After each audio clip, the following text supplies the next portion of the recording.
Hello student, this is professor Narayan Purohit and welcome to our YouTube channel. बेटा ICAI ने recently है ना RTP for मे 2025 जो आपका सीए फाउंडेशन का है वो इन्होंने लॉन्च किया हुआ है। तो हम लोग क्या करेंगे अपने आज के सेशन में ना सारे आरटीपी के जो 30 क्वेश्चन है वो मैं फुल डिटेल में डिस्कस कराऊंगा। ठीक है, तो स्टार्ट करें हम लोग अपना सेशन।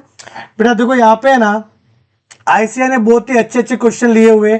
माने कि उसका लेवल थोड़ा सा सिंपल है बट उससे आपको है ना क्लिक हो जाएगी कि उस चैप्टर में क्या है। हम लोग क्या करेंगे क्वेश्चन वाइज चैप्टर को हम लोग क्या एनालिसिस करेंगे कि कौन से चैप्टर से क्या क्या टाइप के क्वेश्चन आ सकते हैं। तो बेटा अच्छे से देखना कि ये क्वेश्चन कैसे सॉल्व करना है अपने को। ठीक है, और यहाँ पे अपना टाइम लिमिटेशन भी रहेगा कि ईच क्वेश्चन अपना 1 to 2 मिनट्स में होना चाहिए, ये अपना टारगेट रहेगा। तो स्टार्ट करें हम लोग क्वेश्चन नंबर 1। बेटा ध्यान देना यहाँ पे क्वेश्चन नंबर 1 क्या बोल रहा है, if the arithmetic mean between root of a quadratic equation is 8। बेटा ये अरिथमेटिक मीन क्या होता है आपको मालूम है? मीन में 3 कैटेगरी है, arithmetic mean, geometric mean and harmonic mean. तो यहाँ पे अरिथमेटिक मीन की बात हो रही है कि रूट का जो अरिथमेटिक मीन है ना वो 8 है एंड रूट का ज्योमेट्रिक मीन है ना वो 5 है। अब बेटा रूट क्या होता है? रूट का मतलब होता है सॉल्यूशन वैल्यू। जो आपका क्वाड्रेटिक इक्वेशन होता है ना, इक्वेशन में है ना 2 रूट होते हैं। अगर बात करेंगे लीनियर इक्वेशन की तो उसमें एक ही रूट होता है, बट रही बात क्वाड्रेटिक इक्वेशन की तो there are total 2 roots alpha and beta. तो समझो अरिथमेटिक मीन आपको निकालना है तो आप कैसे निकालते हो पता है? Alpha plus beta upon 2। अगर 2 नंबर का अपने को अरिथमेटिक मीन निकालना है तो आप क्या करोगे, दोनों को प्लस करके डिवाइड बाय 2 करेंगे। तो अल्फा प्लस बीटा अपॉन 2 कितना दिया हुआ है? 8। एंड ज्योमेट्रिक मीन का मतलब होता है under root alpha into beta. Geometric mean में अपने को मल्टीप्लाई करना है सारे ऑब्जर्वेशन को। तो अल्फा इंटू बीटा 2 ऑब्जर्वेशन थे तो उसका स्क्वायर रूट हो जाएगा, वो कितना दिया हुआ है? 5। तो अल्फा प्लस बीटा कितना आएगा बेटा? 8 2 जा 16। एंड इन दोनों का अगर मैं स्क्वायर करूंगा तो अल्फा बीटा का जो स्क्वायर रूट है इसका स्क्वायर करेंगे तो क्या आएगा? Alpha beta. And right hand side जो 5 लिखा हुआ है उसका स्क्वायर करेंगे तो आएगा 25। बेटा this is sum of the root and this is the product of the root. यहां तक क्लियर है? तो आपका सम ऑफ द रूट कितना आया? 16 and product of the root कितना आया? 25। अब आपको कुछ भी इक्वेशन बनाना है तो आपने पढ़ा रहेगा अपने रेगुलर लेक्चर में कि इक्वेशन फाइंड करने का तरीका है क्या? X square minus sum of the root, sum of roots into x plus product of the root equal to 0। Now x square का x square minus sum of the root कितना दिया है? 16। तो यहाँ पे 16 आ जाएगा x plus product of the root कितना है बेटा? 25। तो यहाँ पे 25 आ जाएगा equal to 0। This is our quadratic equation. तो इसका आंसर क्या आ जाएगा बेटा? Option B is correct. तो यहाँ पे क्लियर हुआ? कितना अच्छा क्वेश्चन था। चलो आगे बढ़ते हैं हम लोग। क्वेश्चन नंबर 2 क्या बोल रहे हैं? क्वेश्चन नंबर 2 में दिया हुआ है root of the equation so and so are alpha and beta. The value of alpha beta inverse plus beta alpha inverse is. बेटा इसको क्या लिख सकते हैं हम लोग? अल्फा इंटू बीटा इनवर्स को 1 अपॉन बीटा लिख सकते हैं हम लोग। अगर आपको नेगेटिव हटाना है तो रेसिप्रोकल करना पड़ेगा, प्लस बीटा का बीटा। नाउ अल्फा इनवर्स, तो इनवर्स को हटाना है -1 को, तो क्या करेंगे? 1 अपॉन अल्फा हो जाएगा। तो इसको ऐसा लिख सकते हैं हम लोग alpha upon beta plus beta upon alpha. Clear है? Now cross multiplication. बेटा यहाँ पे मल्टीप्लाई था ना, तो मल्टीप्लाई में क्रॉस मल्टीप्लाई नहीं होता। न्यूमरेटर न्यूमरेटर मल्टीप्लाई होगा, डिनोमिनेटर डिनोमिनेटर मल्टीप्लाई होगा। वो तो क्या होता है जब बीच में प्लस आता है ना तो क्रॉस मल्टीप्लीकेशन होगा। तो आप देख सकते हो यहाँ पे देखो बीच में प्लस आया हुआ है, तो जब बीच में प्लस आया तो क्या आएगा? Cross multiply. तो अल्फा इंटू अल्फा क्या होएगा? Alpha square. And beta into beta क्या होएगा? Beta square divide by alpha into beta. तो यहां तक क्लियर है बेटा? यहां तक क्लियर है? अब आपको क्या करना है पता है? Alpha square plus beta square का फॉर्मूला यूज करना है जो मैंने आपको लिखवाया था। Alpha square plus beta square equal to alpha plus beta का whole square minus two alpha into beta. ये याद रखना पड़ेगा ना, A square plus B square का ही फॉर्मूला है, A plus B the whole square minus two A B, upon में क्या आएगा अल्फा इंटू बीटा। अच्छा, अभी अपना जॉब क्या रहेगा, हमें अल्फा प्लस बीटा निकालना है और अल्फा इंटू बीटा निकालना है। तो बेटा क्वाड्रेटिक इक्वेशन आपके पास है, इसमें देखो a इक्वल टू क्या रहेगा 2 रहेगा, b इक्वल टू 3 एंड बोलो c इक्वल टू क्या रहेगा बेटा 7 रहेगा। तो ए बी सी लिख दिया मैंने। अब अल्फा प्लस बीटा का फॉर्मूला क्या है, माइनस बी अपॉन ए। कुछ याद आ रहा है, तो माइनस बी का value 3 upon 2 and alpha into beta का वैल्यू क्या आएगा c अपॉन ए, सी का वैल्यू 7, ए का वैल्यू 2। यहां तक क्लियर है। अब यहां पे वैल्यू पुट कर लो, अल्फा प्लस बीटा कितना आया माइनस 3 अपॉन 2 का square minus 2 into alpha into beta कितना है 7 अपॉन 2 और यहाँ पे आएगा 7 अपॉन 2। तो यहाँ पे 2 2 कैंसिल हो जाएगा, तो यहाँ पे क्या आएगा, मैं इधर लिख रहा हूँ, यहाँ पे जगह नहीं है। तो बेटा माइनस 3 अपॉन 2 का स्क्वायर कितना होता है 9 upon 4 minus 7 divide by 7 upon 2। तो यहाँ क्रॉस मल्टीप्लाई करो, 9 माइनस 7 4 जा 28 डिवाइड बाय 4 इंटू बेटा 7/2 जो अपॉन में था वो इंटू करेंगे तो क्या आ जाएगा रेसिप्रोकल 2 अपॉन 7, तो 2 2 जा 4। अब 9 माइनस 28 कितना होएगा माइनस 19 एंड 7 2 जा 14। Yes, option D is correct. Clear है कि नहीं कैसे करना है। तो बेटा आपको ये फॉर्मूला दिमाग में होना चाहिए कि अल्फा प्लस बीटा का फॉर्मूला क्या है, अल्फा इंटू बीटा का फॉर्मूला क्या है, ये दिमाग में रहेगा तभी आप इस क्वेश्चन को सॉल्व कर सकते हो। फॉर्मूला तो इंपॉर्टेंट है ही अपना। आगे बढ़े, आगे क्वेश्चन नंबर 3। बेटा क्वेश्चन नंबर 3 देखते क्या है ये, if P upon Q equal to -2/3 -2/3 है, हमें निकालना है 2P plus Q upon 2P minus Q. ध्यान देना इधर बेटा, P की वैल्यू क्या रखेगा पता है, P की वैल्यू रखो -2, न्यूमरेटर में -2 है एंड Q की वैल्यू कितनी है 3। तो ये P और Q की वैल्यू आप इस इक्वेशन में सब्स्टिट्यूट कर लो, आपका आंसर आ जाएगा।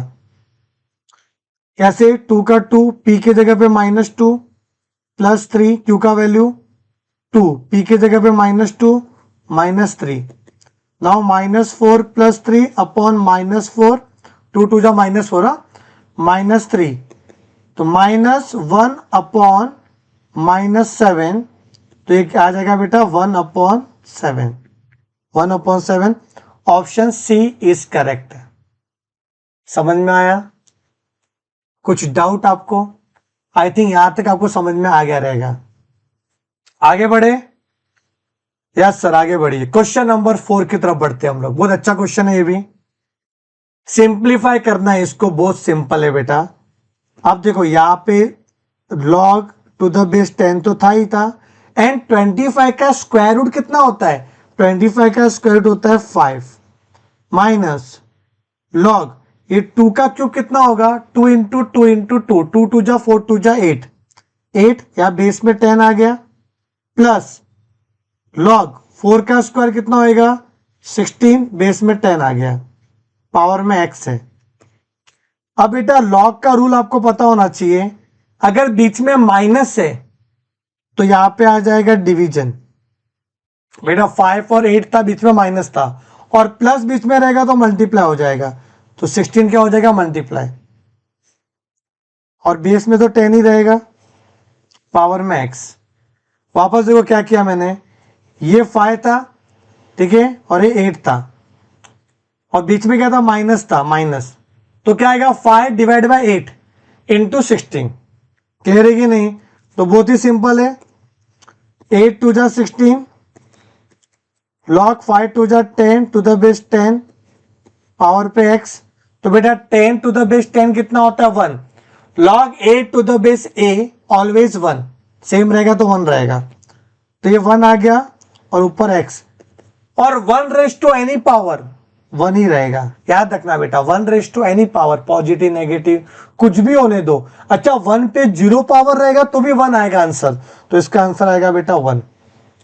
क्लियर है? आगे बढ़े। Next question, question number 5। A sum of money double itself in 10 years. कोई भी पैसा डबल हो रहा है 10 साल में। समझो अपने पास है ना 100 रुपीज है, 100 रुपीज, वो आपका डबल हो गया, डबल मीन्स 200 हो गया। इन how many years? 10 years. Okay, the number of year it would be triple. अच्छा 100 को मुझे 300 करना है, ट्रिपल करना है, तो मुझे और 100 टाइम्स आगे जाना पड़ेगा, तब 300 होगा ना। ये कितना 100 का गैप हो गया, तो ये भी 100 ही गैप होना चाहिए, इक्वल होगा। तो 100 200 300, तो यहाँ पे और 100 जाने के लिए आपको 10 ईयर्स ही वेट करना पड़ेगा।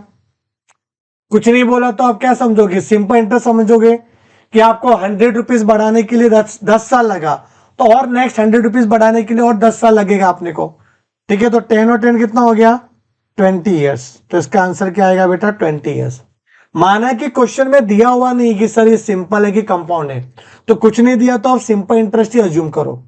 ठीक है, अच्छा नहीं निकल रहा है तो आप कंपाउंड इंटरेस्ट से करना। अच्छा कंपाउंड इंटरेस्ट से कैसे करेंगे? तो पहले आपको इसमें रेट ऑफ इंटरेस्ट निकालना पड़ेगा कि एक पैसा डबल हो गया तो आर क्या आएगा, उसके बाद अपने को अप्लाई करना पड़ेगा, तो हो जाएगा ये। क्लियर? तो इसका ऑप्शन सी इज करेक्ट। बेटा क्वेश्चन नंबर 6 करते हैं हम लोग। क्वेश्चन नंबर 6 क्या बोल रहा है? The effective rate equivalent to nominal rate of 6% compounded monthly. बेटा इफेक्टिव रेट आपने टाइम वैल्यू ऑफ मनी में पढ़ा था, मतलब उसका नाम अभी हो गया mathematics of finance. I think chapter number 4 है आपके मैथ्स में। अब इफेक्टिव रेट का फॉर्मूला क्या था? E इक्वस टू, याद है आपको बेटा? E equals to 1 plus I raise to N minus 1, जो भी आएगा उसमें इंटू 100 कर देना। ठीक है, तो आपका परसेंटेज के फॉर्म में आ जाएगा। अब यहाँ पे जब कंपाउंडेड मंथली रहेगा तो R में डिवाइड बाय 12 करना है और N में इंटू 12 करना है। अब N तो इसमें दिया नहीं है, तो जब N आपको नहीं दिया रहेगा ना तो आपको N को अज्यूम करना है 1, कि आपका N 1 है, और आपको रेट तो दिया हुआ है 6%। अच्छा R को I में कन्वर्ट करते हैं हम लोग, आपको पता रहेगा। तो I क्या हो जाएगा? I इक्वस टू जो भी रेट दिया उसको डिवाइड बाय 100 कर लो, तो बेटा यहाँ पे आएगा 0.06, ये आपका I हो गया। बट यहाँ पे कंपाउंडेड मंथली लिखा हुआ है।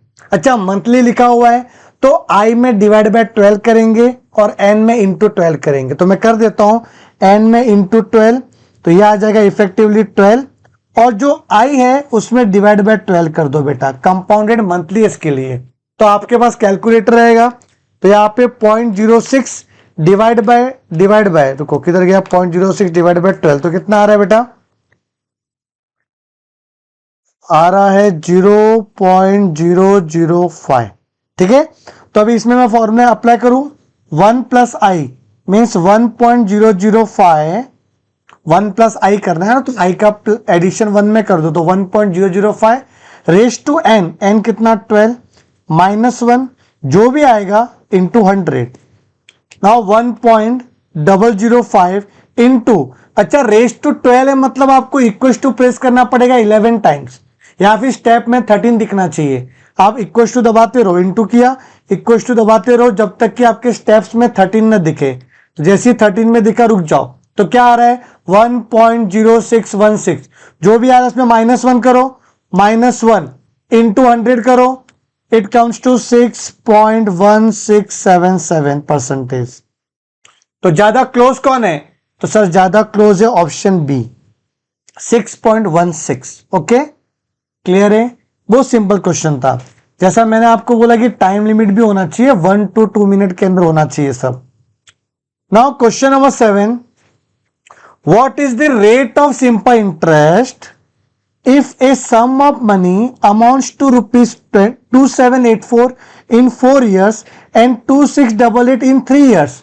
ओके हमारे पास कुछ पैसा है, वो है ना 3 years के बाद कितना हो जाता है 2688, एंड 4 years के बाद कितना हो जाएगा 2784, ये लिखा हुआ है क्वेश्चन में। अब यहां पे समझो सेकेंड ईयर, यहां पे फर्स्ट ईयर, ये 0 से इन्वेस्टमेंट कर रहे हैं। थर्ड ईयर में हो रहा है 2688 एंड फोर्थ ईयर में कितना हो जा रहा है 2784। तो इसका डिफरेंस कितना आ रहा है बेटा, देखते हैं हम अपना पर ईयर इंटरेस्ट कितना आ रहा है। 2784 माइनस 2688 इट कम्स टू 96। बेटा 96 आपका सिंपल इंटरेस्ट है, और सिंपल इंटरेस्ट का मतलब क्या होता है कि एवरी ईयर आपका अमाउंट सेम रहेगा। सिंपल इंटरेस्ट में इंटरेस्ट का अमाउंट चेंज नहीं होता, कंपाउंड में चेंज होता है इंटरेस्ट का अमाउंट। तो यहाँ पे मतलब इधर भी उन्होंने 96 रुपीज अर्न किया रहेगा, इधर भी 96 अर्न किया रहेगा, और इधर भी 96 अर्न किया रहेगा। तो समझो मैं 2688 है ना आपका थर्ड ईयर का ये जो अमाउंट, ये इसमें माइनस करो 2688 माइनस 96 माइनस 96 माइनस 96, तो इससे आपका प्रिंसिपल आ जाएगा 2400। यहां तक क्लियर है, एकदम सिंपल है। अब आपको सिंपल इंटरेस्ट निकालना है, तो यहां फोकस करना बेटा। सिंपल इंटरेस्ट जो फॉर्मूला है ना सिंपल इंटरेस्ट का, वो है P into N into R upon 100, ये तो मालूम रहेगा। अब एक साल का जो इंटरेस्ट है वो है 96, T जो है अपन ने निकाला 2400, एन है आपका 1 ईयर का इंटरेस्ट अपन ने लिया तो 1 ही ले लो एन, और आर दिया हुआ है कितना, आर ही तो निकालना है सर, सब कुछ दे देंगे तो फिर बचा क्या, ठीक है ना। तो R we have to find out. Now cross multiplication करो, कितना आएगा 96 into 100 divide by 2400, it comes to 4%। तो बेटा option B is correct. This is the one of the method, ठीक है ना। ऐसा बहुत सारे मेथड्स अलग तरीके से कर सकते हो, आप इक्वेशन बना के भी सॉल्व कर सकते थे। ये सिंपल लगा तो मैंने सिंपल मेथड आपको बता दिया। ये अगर कंपाउंड इंटरेस्ट का क्वेश्चन होता तो मैं इक्वेशन बना के सॉल्व करता, वो a equals to P 1 plus I raise to N वाला फॉर्मूला अप्लाई करता। क्लियर है कि नहीं। तो जैसा क्वेश्चन वैसे अपने मेथड भी चेंज हो सकते हैं। आगे बढ़ेंगे क्वेश्चन नंबर 8 की तरफ। क्या बोल रहा है क्वेश्चन नंबर 8, ये भी अच्छा क्वेश्चन है। A building contractor needs 3 helpers and 10 men apply। अब 10 men ने अप्लाई किया और अपने को 3 हेल्पर चाहिए। In how many ways can this selection take place. अब अपने को सिलेक्शन करना है, मतलब अपन कॉम्बिनेशन अप्लाई करेंगे, सिंपल का तरीका है। तो कॉम्बिनेशन का फॉर्मूला अप्लाई करेंगे हम लोग। यहां पे टोटल जो n है, n जो 10 मैन ने अप्लाई किया था, और अपने को सिलेक्ट करना है कितने 3 हेल्पर। तो जब कॉम्बिनेशन का फॉर्मूला अप्लाई करेंगे बेटा तो NCR, मालूम है आपको NCR, n कितना है अपना 10, we have to select 3 helpers out of 10। अब इसका शॉर्टकट तरीका क्या था बेटा, कॉम्बिनेशन का शॉर्टकट तरीका 10C3, मतलब 10 को 3 स्टेप डाउन, मतलब 10 इंटू 9 इंटू 8, 10 1 तक जा सकता है। फैक्टोरियल आपने पढ़ा रहेगा 10 फैक्टोरियल है, 10 into 9 into 8 into 7 into 6 into 1 तक जा सकता है, बट 1 तक नहीं भेजना है अपने को। अपने को सिर्फ कहां तक जाना है कि नीचे 3 लिखा हुआ है तो 3 स्टेप डाउन, और अपॉन में जो 3 है 3 का पूरा फैक्टर 3 2 1 1 तक लेके जाना है, ये शॉर्टकट तरीका है। तो 3 3 जा 9, 2 4 जा 8, 4 3 जा 12, 120 इज द आंसर। तो 120 वे से आप सिलेक्ट कर सकते हो, ठीक है ना। वो 3 एम्प्लॉय को आप 120 तरीके से सिलेक्शन कर सकते हो, भाई तू आ जा, या फिर A B D तुम आ जाओ, ऐसा मतलब सिलेक्शन कर रहे हैं अपन। क्लियर है, आगे बढ़े हम लोग। ओके, क्वेश्चन नंबर 9 बहुत ही प्यारा क्वेश्चन है बेटा, ध्यान देना, सबका ध्यान इधर ही होना चाहिए। क्वेश्चन नंबर 9 क्या बोल रहा है, an examination paper consist of 12 questions divided into 2 parts A and B, मतलब 12 क्वेश्चन है जिसको 2 पार्ट में डिवाइड करना है, A and B। Part A contain 7 question and part B contain 5 questions. Okay, एक candidate is required to attempt 8 question selecting at least 3 from each part, मतलब दोनों part से कम 3 तो सिलेक्ट करना ही है, और टोटल आपको 8 क्वेश्चन अटेम्प्ट करने हैं। 8 क्वेश्चन मतलब समझो आपने है ना पार्ट ए से, सपोज पार्ट ए से 3 क्वेश्चन सिलेक्ट किए, तो पार्ट बी से कितना करना पड़ेगा, हमें टोटल कितना सिलेक्ट करना है 8 क्वेश्चन सिलेक्ट करने हैं। We have to attempt 8 question. तो यहां पे कितना आ जाएगा बेटा, यहां पे आ जाएगा बेटा 5 और 3 8 होता है, मतलब बी वाले पार्ट से पूरे क्वेश्चन अटेम्प्ट करने पड़ेंगे, 5 में से 5, तभी जाके 8 का अपना कोटा पूरा होगा। हमें 8 क्वेश्चन अटेम्प्ट करने हैं। अब दूसरा केस क्या हो सकता है, समझो आपने ए पार्ट से 4 क्वेश्चन सिलेक्ट किए, तो यहाँ पे फिर आपको कितना करना पड़ेगा, 8 करना है ना, तो यहाँ पे भी 4 करना पड़ेगा, 4 और 4 8 हो जाएंगे। और क्या हो सकता है, समझो यहाँ पे आपने 5 किया, तो यहाँ कितना करना पड़ेगा अपने को, 8 करने के लिए हमें 3 का सिलेक्ट करना पड़ेगा। आप फर्स्ट पार्ट में 6 को सिलेक्ट नहीं कर सकते। अगर 6 को सिलेक्ट किया फर्स्ट पार्ट में से, तो सेकेंड पार्ट में आपको 2 सिलेक्ट करने पड़ेंगे, जो कि पॉसिबल नहीं है। We have to select at least 3 question from each part, तो 3 से कम सिलेक्शन हो ही नहीं सकता। तो ये आपका 3 पॉसिबिलिटी बनेगा। अब इसको कैसे करना है वो देखो, यहां पे अपने को 7 में से एंड 5 में से सिलेक्ट कर रहे हैं अपन। तो पहला केस क्या बना अपना, 7C3 and 5C5, this is the first case. We have to attempt total 8 question from first part 3 and second part 5, तो 3 और 5 8 हो गया अपना।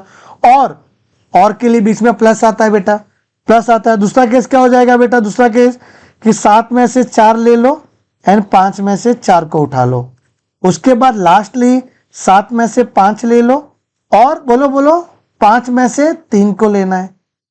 क्लियर है कि नहीं? तो ये 3 पॉसिबिलिटी है, आइदर दिस और दिस और दिस, इसीलिए बीच में प्लस लगाया गया। सर यहाँ पे मल्टीप्लाई क्यों किया बीच में, बिकॉज हमें 8 क्वेश्चन चाहिए ना, समझे कि नहीं? पूरा सिलेक्शन तो हुआ ही नहीं था, तो उस पूरे के लिए आपको मल्टीप्लाई लगाना पड़ता है बीच में।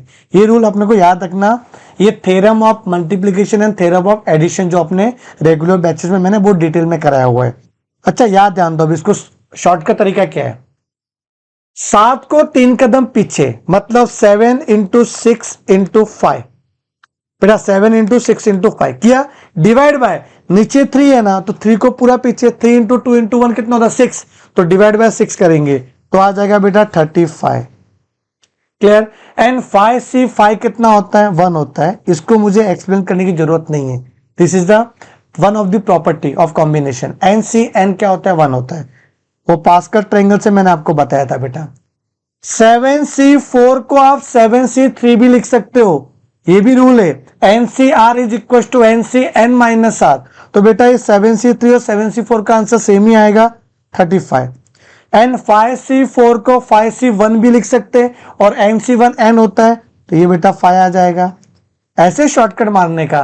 फिर 7C5 कितना होता है, 7 इंटू 6 इंटू ऐसा करना पड़ेगा बेटा। 7C5 को 7C2 भी तो लिख सकते हैं।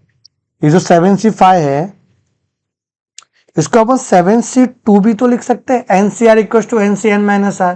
अब 7C2 का मतलब क्या होता है, 7 को 2 कदम पीछे, मतलब 7 इंटू 6 डिवाइड बाय 2 को पूरा पीछे 2, तो कितना आ जाएगा 21।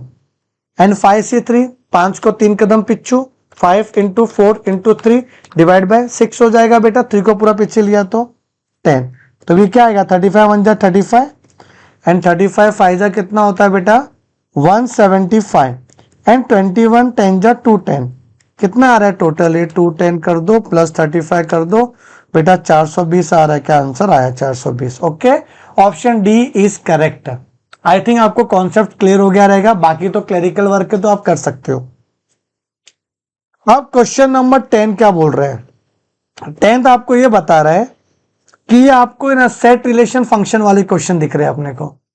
ए का वैल्यू दिया हुआ है, बी का वैल्यू दिया हुआ है, सी का वैल्यू दिया हुआ है, ठीक है। इनको बेटा इस ब्रैकेट में लिखना चाहिए था, इस ब्रैकेट में कर्ली ब्रैकेट में लिखना चाहिए था, नादान है लोग, ठीक है। अब क्या बोला है ए माइनस सी, ए माइनस सी करने आता है क्या, इसका मतलब होता है all the elements of A except C, C को छोड़ के, मतलब ए के सारे एलिमेंट सी को छोड़ के, मतलब 1 3 5 को छोड़ो, 1 3 5 को छोड़ दो, ये जो 1 3 5 इधर भी है ना सी में था, तो सी को छोड़ो, बाकी के बचे हुए ए के एलिमेंट, तो यहां पे बेटा आ जाएगा 2 and 4, ए माइनस सी की जगह पे क्या आ जाएगा 2, 4 एंड बी एलिमेंट तो आपको दिया हुआ है कितना 2, 4। अब मल्टीप्लाई का रूल क्या है, इसका मल्टीप्लाई दोनों में करना है, तो मल्टीप्लाई नहीं करते, ऐसा बाजू बाजू में लिखते हैं, 2 का 2 में एंड 2 का 4 में। फिर सेकंड की बारी, 4 की बारी, 4 का भी दोनों में मल्टीप्लाई करना है, तो मल्टीप्लाई नहीं करने का, बाजू में लिखने का, 4 का 2 में एंड 4 का 4 में, तो बेटा देख सकते हो ये आपका आंसर आएगा। ऑप्शन डी मेरे को दिख रहा है, आपको भी दिख रहा है? Yes, option D is correct. 1 minute के अंदर अपन ने ये कर दिया। आगे बढ़ते हैं हम लोग क्वेश्चन नंबर 11 की तरफ। 11 क्या कर रहे हैं बेटा? अगर आपको आराम से करना है थोड़ा सा पॉज कर लेना, ठीक है? ये मैं कंटिन्यूटी बेसिस पे बना रहा हूं वीडियो, ताकि ज्यादा लेंथ ना बढ़े इस वीडियो की, ठीक है? आपको नहीं समझा वापस से एक बार देख लेना उस वीडियो को, तो आपको समझ में आए। वो सिंपल था बेटा, ऐसा होगा भी नहीं कि समझेगा नहीं। अब यहाँ पे आर का रिलेशन आर के साथ है, फंक्शन दिया हुआ है 10x - 7 और g ऑफ x का मतलब होता है f इनवर्स x। बेटा मस्त क्वेश्चन है ये, f inverse x। f dash x नहीं है, डैश मतलब डेरिवेटिव होता है, डेरिवेटिव नहीं है, ये इनवर्स की बात हो रही है।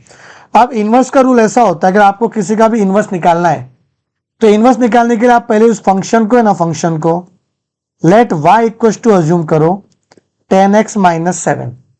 क्लियर है? ये मैंने अज्यूम किया। अब क्या करेंगे, इसको x के टर्म्स में कन्वर्ट करो। Now convert this function into x, मतलब x लेफ्ट में होना चाहिए, मतलब ऐसा लिखो इसको 10x - 7 इक्वल टू y। तो 10x क्या हो जाएगा बेटा? y plus 7। तो x इक्वल टू क्या आ जाएगा? y plus 7 upon 10। ये मैंने इस गिवन फंक्शन को x के टर्म्स में कन्वर्ट किया। अब क्या करना है, f इनवर्स x डायरेक्टली।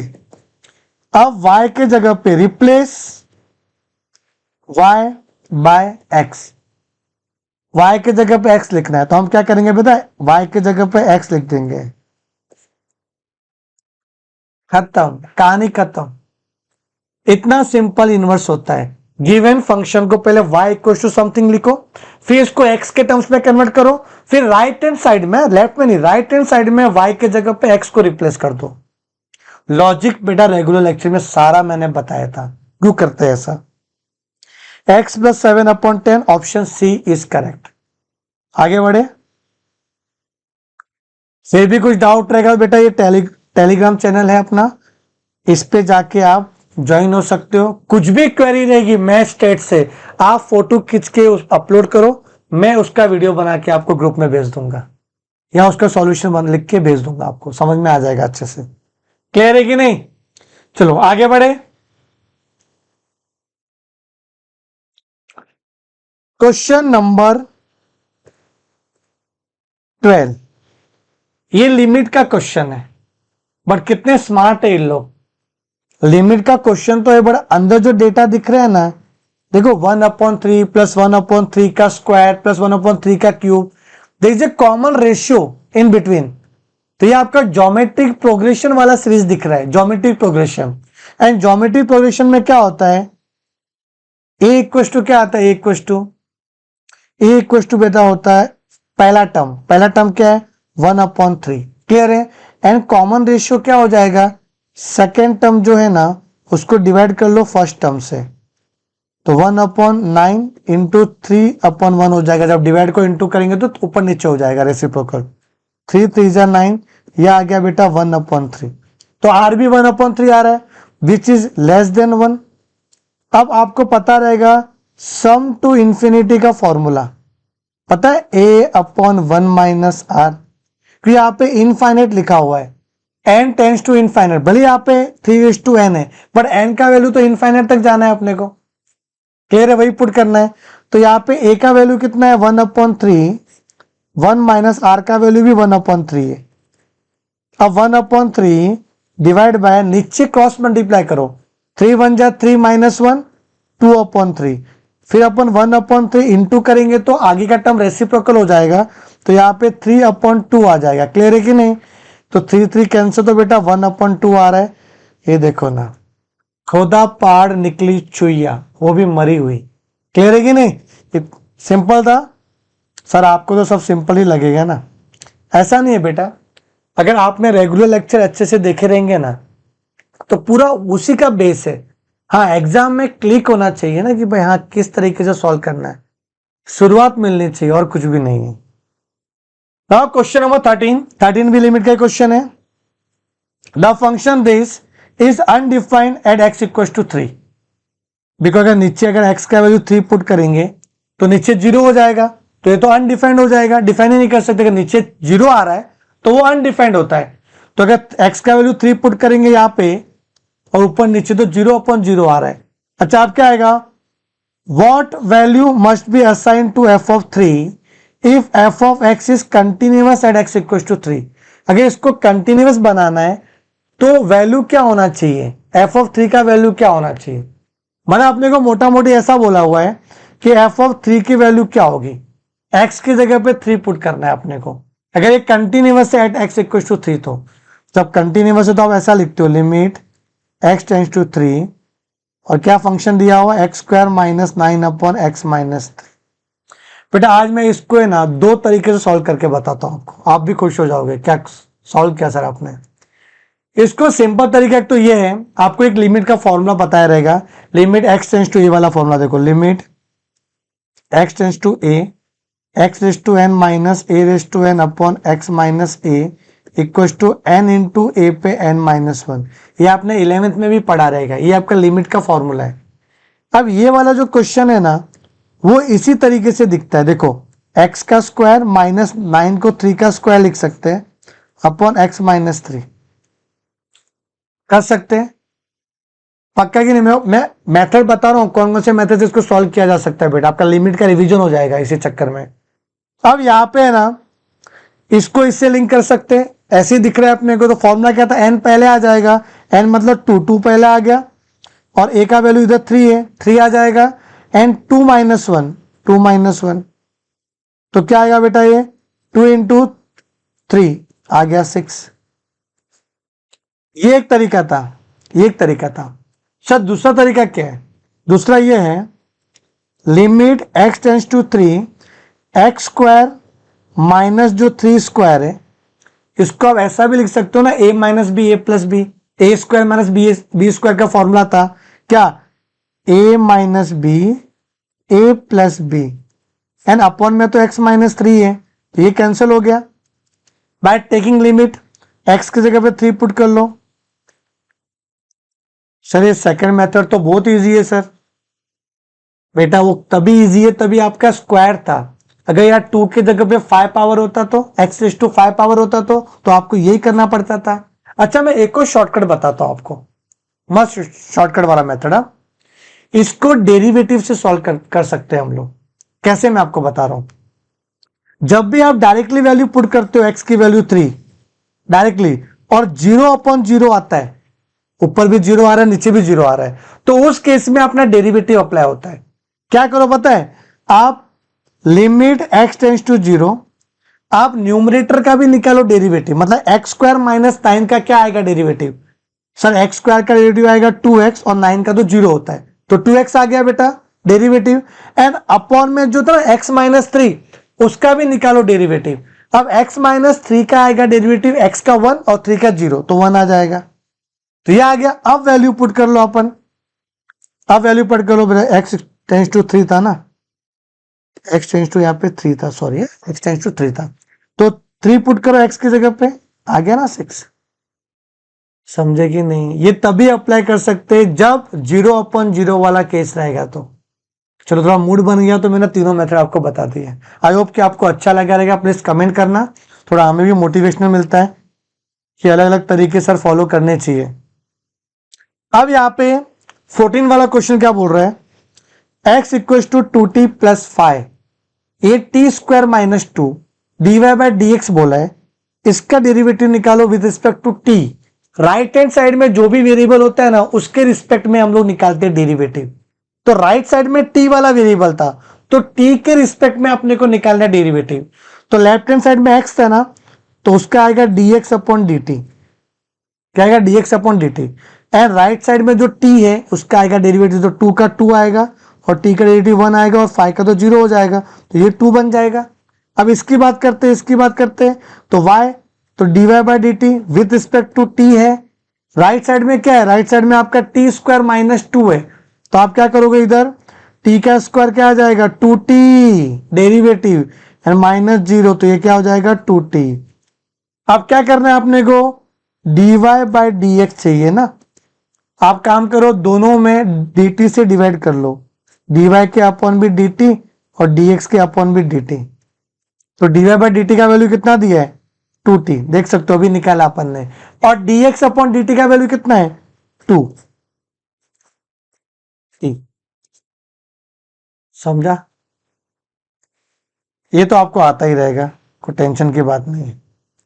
अब ये वाला जो इंटीग्रेशन है इसमें देखो क्या है, ये डेफिनेट इंटीग्रेशन है बिकॉज यहाँ पे लिमिटेशन भी दिया हुआ है, अपर लिमिट 2 लोअर लिमिट 1।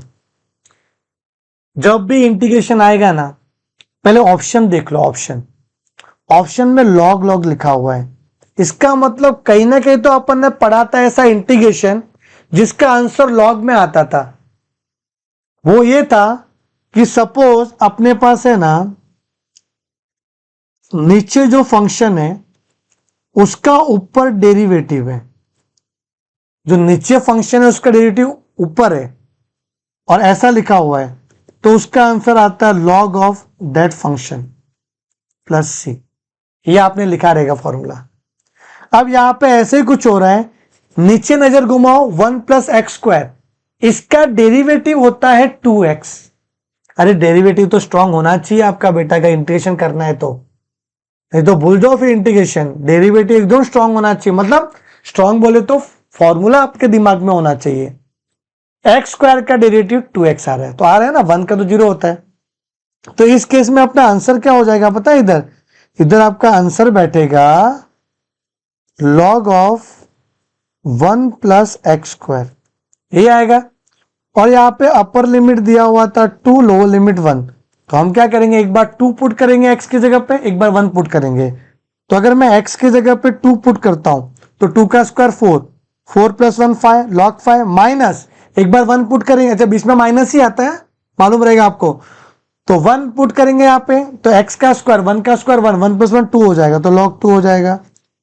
तो जब लॉग में माइनस का मतलब क्या होता है, डिवीजन, और कुछ नहीं बेस है तो ई लिख सकते हैं, बेस में कुछ नहीं तो 10 होता है या ई होता है। ओके, तो ऑप्शन ए इज करेक्ट। यहाँ पे एक और ऑप्शन दिया था वो नन ऑफ दिस करके, ठीक है ना, वो लिखा नहीं। तो चारों ऑप्शन दिया, ऑप्शन ए इज करेक्ट। यहां तक आपको क्लियरली लॉग का रूल पता है कि नहीं, log A minus log B क्या होता है, log A upon B. Clear?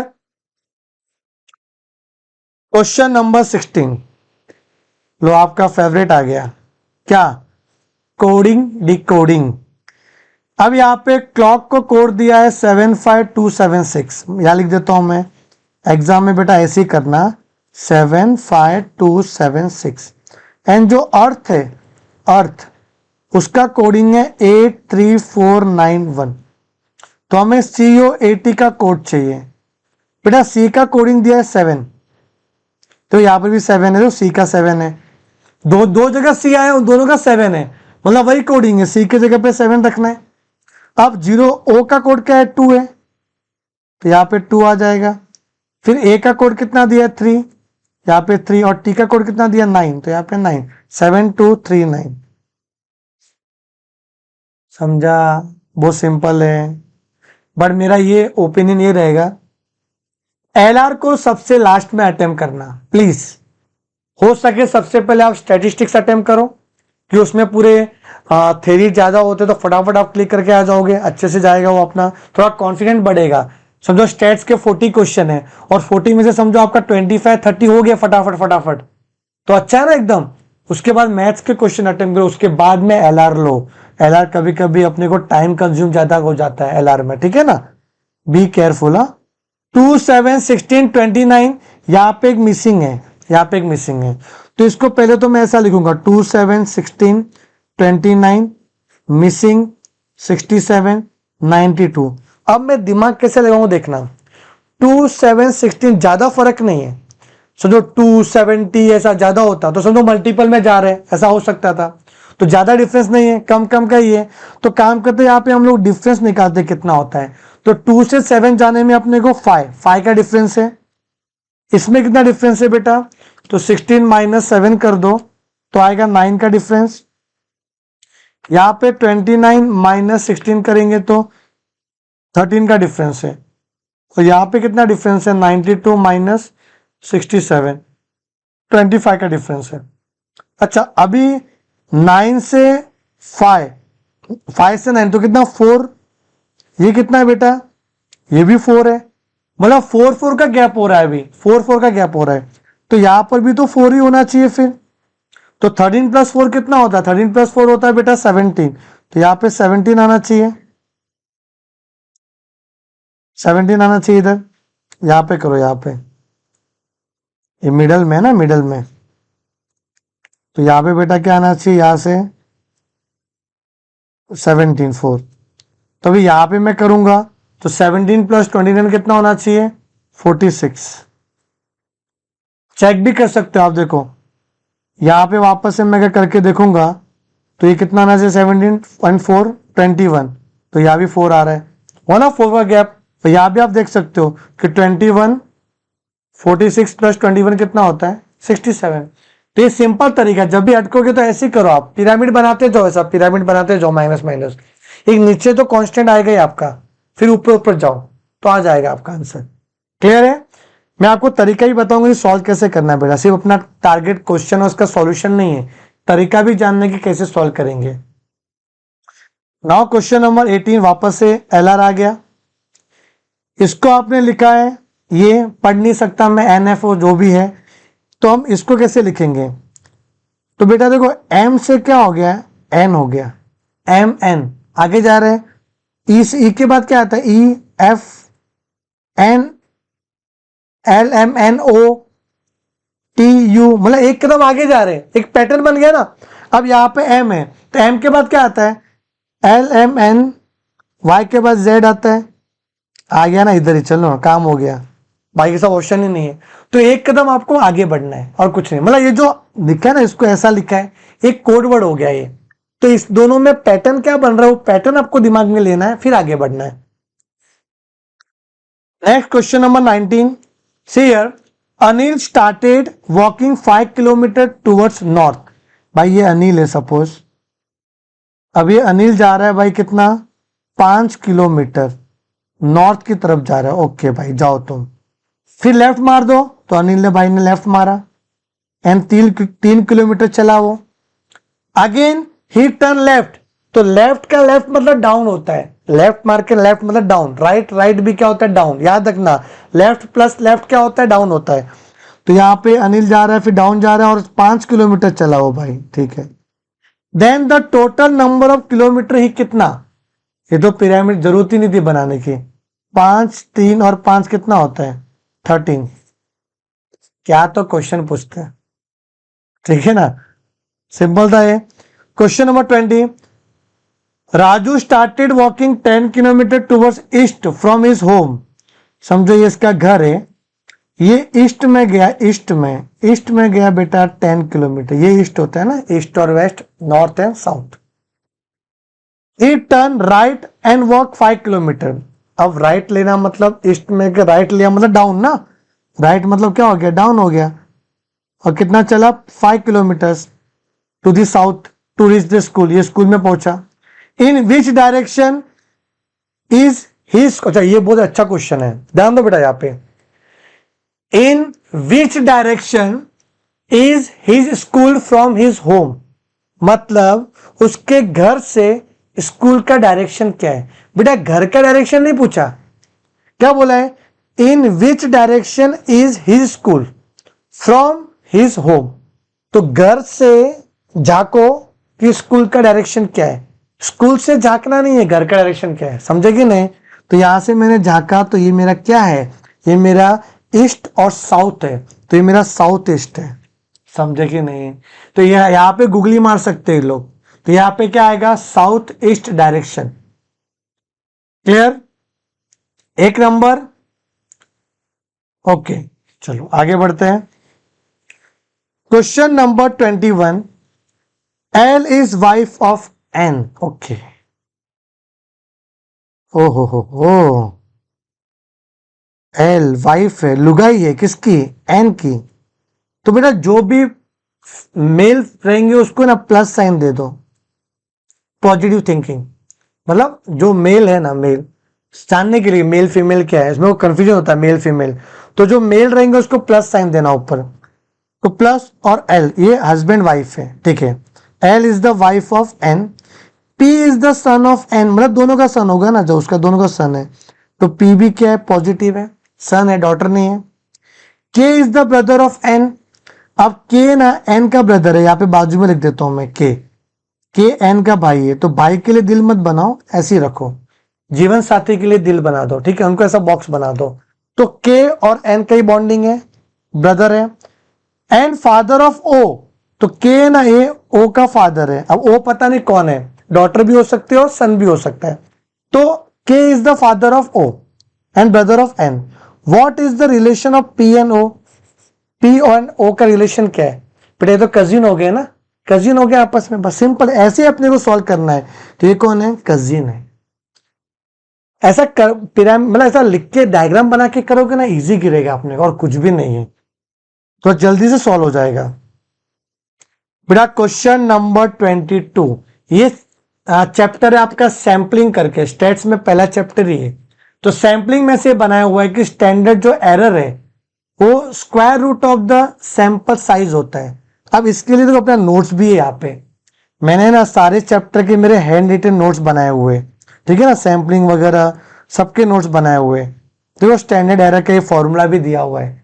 Standard error का फॉर्मूला है कि standard deviation upon under root N, मतलब standard error is equal to under root N, वो भी किधर, रेसिप्रोकल में, नीचे अंडर रूट एन है। Standard error is equal to upon में क्या है, अंडर रूट एन। एन का मतलब क्या होता है मैं बता देता हूं। एन का मतलब, छोटा एन का मतलब होता है sample size, and capital N का मतलब होता है पॉपुलेशन का साइज कितना है। तो population size and sample size को बोलते हैं एन और एन। तो यह छोटा एन का मतलब होता है सैंपल साइज, तो ये स्क्वायर रूट है, तो यहाँ पे क्या, यस ये स्क्वायर रूट है सैंपल साइज का। सैंपल साइज का मतलब ये रूट एन, और ये स्टैंडर्ड एरर है। बताओ इन दोनों में रिलेशन क्या होगा, ये आएगा इनवर्सली प्रोपोर्शनल, मतलब ये है ना standard error equal to 1 upon under root N है। तो इनवर्सली क्या है, प्रोपोर्शन है, इनवर्सली प्रोपोर्शन। तो फॉर्मूला आपको याद रहना चाहिए, हाँ वहां पे अपने को स्टैंडर्ड डिविएशन लिखा हुआ था ऊपर, क्लियर है कि, तो ऐसे इसको सोचना है। तो ये फॉर्मूले से आपको ये थ्योरी इन्होंने बनाया गया है, क्लियर है। उसके बाद 23 क्या बोल रहे हैं, 23 आउट ऑफ 1000% 40% फीमेल है, अदर मेल है। उसके बाद जो मैरिज फंक्शन है उसमें 300% एंजॉय कर रहे सॉन्ग को, and 30% of the people who had not enjoy the song were female. तो यहाँ पे male female enjoying the song, not enjoying the song ऐसा लिखा हुआ है। तो काम करते हैं कि हम लोग बॉक्स बना देते हैं, ठीक है। तो काम कर, इस बॉक्स में क्या लिखते हैं, एक तो आ जाएगा अपना मेल, एक फीमेल, ठीक है। अब enjoy and not enjoy, not enjoy this song. अब टोटल 1000% है, यहां पे टोटल आ जाएगा 1000, क्लियर है कि नहीं। 40% फीमेल है, तो 40% का मतलब क्या हो गया, 400, ये फीमेल हो गया, और 600 मेल हो जाएंगे। देखो मेल का टोटल, यहाँ पे टोटल आता है ना, टोटल एंड टोटल। ये वापस से फर्स्ट चैप्टर ही आपका statistical description of data and sampling, उसी चैप्टर से लिया हुआ है। अब 300% एंजॉय द सॉन्ग। अब एंजॉय द सॉन्ग कितना है, टोटल 300%, 300%। तो 700 क्या आएगा, नॉट एंजॉय।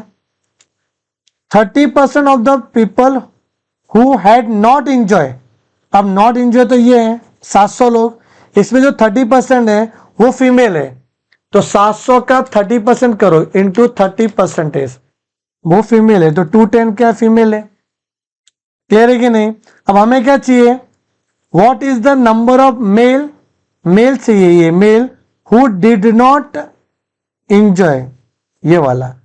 तो 700 माइनस कर लो तो क्या आ गया, 490। सिंपल तो था, क्लियर है कि नहीं। कुछ और पूछता तो अच्छा लगता मुझे, सिंपल पूछा था इन्होंने। तो आउट ऑफ 700 हमने 30% तो क्या था अपना, वो फीमेल थे, तो मेल कितने हो जाएंगे अपने 490, क्लियर है। चलो आगे बढ़ते हैं हम लोग। क्वेश्चन नंबर 24, बेटा हार्मोनिक मीन का फॉर्मूला आपको पता है, मैं बता देता हूं। ये रॉ डेटा है, इंडिविजुअल डेटा है, तो हार्मोनिक मीन का फॉर्मूला है n divide by summation 1/x। मतलब क्या करना है अपने को, सारे ऑब्जर्वेशन का रेसिप्रोकल करना है, ठीक है ना। उसके बाद में n से डिवाइड करना है उसको। तो ये क्या होगा पता है, n मतलब तेरा टोटल 3 ऑब्जर्वेशन है, सबको उल्टा करो 1/2, 1/4, 1/6। बट इसको सॉल्व करना आपका आंसर आ जाएगा। अच्छा एक मैं शॉर्टकट तरीका बताऊं, इसका शॉर्टकट तरीका देखो, लिख लो आप, शॉर्टकट ये है, मैं बता देता हूं आपको।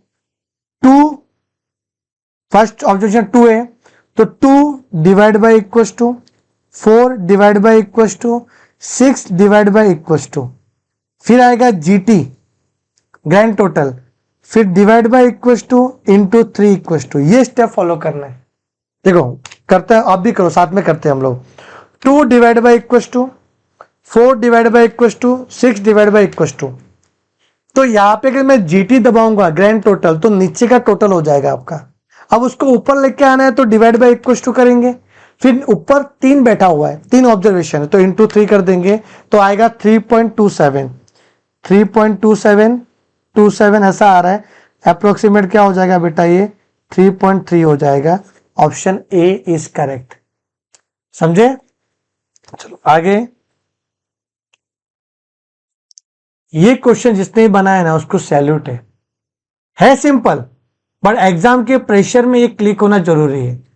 अब यहां पे मोड बोला है, मोड दिया हुआ है 13, mode is given, then what is the value of x. बेटा मोड दिया हुआ है, एक बार मीन दिया होता तो अपन एक्स निकाल सकते हैं फटाफट टोटल करके वगैरह वगैरह। अब मोड का मतलब होता है observation which occur maximum number of times, and mode is 13।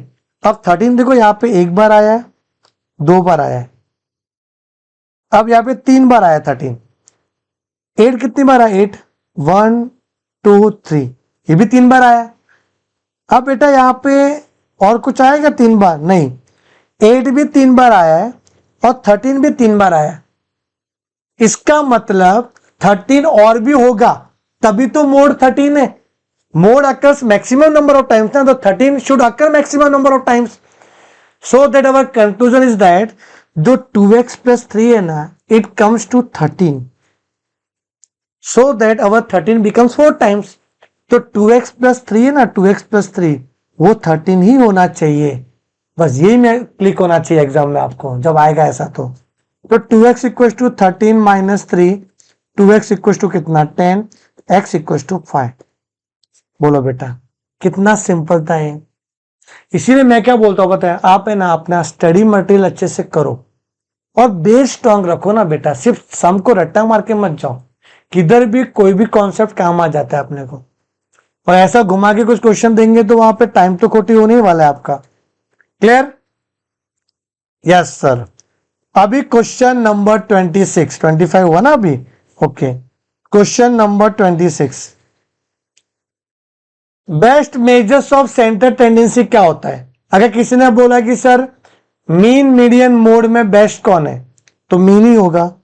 क्यों सर मीन बेस्ट क्यों है? बिकॉज मीन में we consider all the observation. जब मीन निकालना है तो सारे ऑब्जर्वेशन का इक्वल इंपॉर्टेंस होता है, हम सबको कंसीडर करते हैं। बट मीडियन में we consider only middle most value, mode में जो ज्यादा बड़ा है उसको ही भाव देते हैं। तो मीन में हम लोग सारे डेटा को कंसीडर करें, कैलकुलेटेड मेजर, समझे कि नहीं? इसलिए mean is the best measure. ये तो अपना सेंटर टेंडेंसी नहीं, ये तो डिस्पर्जन का पार्ट है, रेंज इज द डिस्पर्जन का पार्ट। अच्छा अगर ऐसा बोला होता एएम जीएम एचएम में बेस्ट कौन है, तो आप क्या बोलते हैं? एएम। अगर एवरेज स्पीड की बात होगी, एवरेज स्पीड की बात होगी तो हार्मोनिक इज द बेस्ट। अगर आपको रेट का एवरेज निकालना है, रेट रेशियो का एवरेज करना है, जो परसेंटेज का परसेंटेज निकालना है, एवरेज निकालना, तो अपना geometric mean is the best measure. ये सब अपन ने कवर किया हुआ है। क्लियर? तो mean is the best measures of central tendency. 27, आपको कोएफिशिएंट ऑफ वेरिएशन फाइंड करना है। बेटा कोएफिशिएंट ऑफ वेरिएशन का फॉर्मूला है standard deviation upon mean into 100। Standard deviation 2 दिया हुआ है, मीन दिया है 30 इंटू 100। बस फॉर्मूला आपको याद रहना चाहिए था। तो यहाँ पे 200 डिवाइड बाय 30। बेटा स्टेट्स के क्वेश्चन कितना फटाफट सॉल्व हो रहे हैं ना, पता चल रहा है कि नहीं? बस फॉर्मूला दिमाग में होना चाहिए सर, वही तो याद नहीं होता। कुछ तो ट्रिक बताओ। बताऊंगा बेटा, सब ट्रिक बताऊंगा मैं आपको। Question number 28, mean deviation is dash when the deviations are taken from median. बेटा पता है इसकी बात हो रही है कि समेशन x माइनस अगर मैं मीडियन करूं और मॉड्यूलस करूं, मॉड्यूलस समझे, डिविएशन टेकन फ्रॉम द, तो डिविएशन कर रहा हूं मैं, सब्ट्रैक्शन कर रहा हूं, तो ये अपना मिनिमम होगा क्योंकि आपने मीडियन को माइनस किया है। तो क्लियर है कि नहीं। और स्क्वायर डिविएशन की बात करेंगे तो वहां पे मीन होना चाहिए, मीन, तब मिनिमम होगा। स्क्वायर डिविएशन के केस में स्क्वायर करके तो मीन आना चाहिए, ये भी लिखवाया हुआ। देखो मैं आपको बता देता हूं, ये यहाँ पे अपना जो थ्योरी नोट्स है मैं आपको बताता हूं एक बार। उस सब में मैंने ना पूरा कवर किया हुआ है अच्छे से कि कौन मिनिमम है कौन मैक्सिमम है, सब कुछ कवर किया हुआ है अपन ने, सब कुछ। तो थोड़ा सा एक बार टाइम दो मेरे को, मैं आपको बताता हूँ यहाँ पे।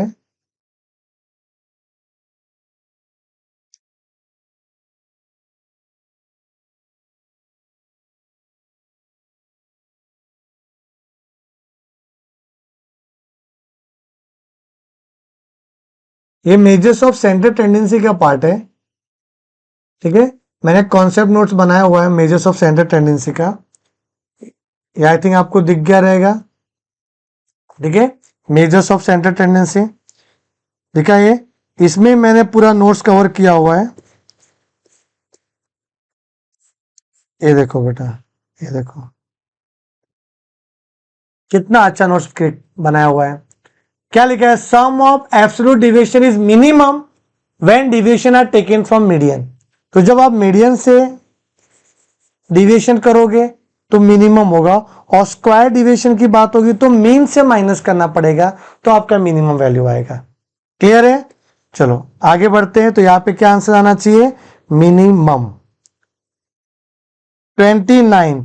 अब ये ओजाइव है, ओजाइव, अरे सिंपल है बेटा, ओजाइव या ओगिव जो भी आप बोलते हो, ये कब बनाते थे, जब अपने को ग्राफ के थ्रू मीडियन फाइंड करना है, तो मीडियन, क्वार्टाइल, डेसाइल, परसेंटाइल, तो उसके लिए ओजाइव कर्व रहेगा। और समझो आपको मोड फाइंड करना रहेगा तो हिस्टोग्राम रहेगा, ठीक है।